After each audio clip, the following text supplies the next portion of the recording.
السلام عليكم ورحمة الله وبركاته. الكمال لله سبحانه وتعالى، وكل إنسان فيه إيجابيات وفيه سلبيات.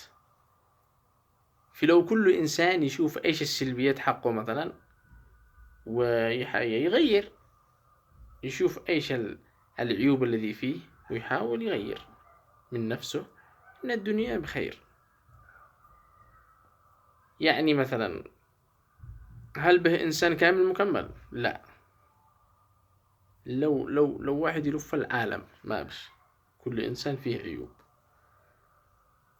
هل في إنسان ما يستطيعش إنه يغير من نفسه؟ لا، أبدا أبدا. في كل إنسان يقدر يغير من نفسه ويقدر يشوف إيش عيبه ويغير، لكن في البعض داري بعيبه بس ما يشيش يغير من ذاته، هو مقتنع إنه ما يغيرش. فالأفضل إنه كل إنسان فيه عيب يغير من نفسه، يغير وخلاص، وينفع نفسه بالدنيا والآخرة.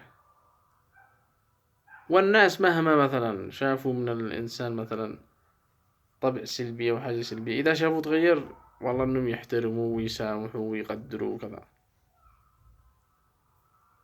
تحياتي لكم.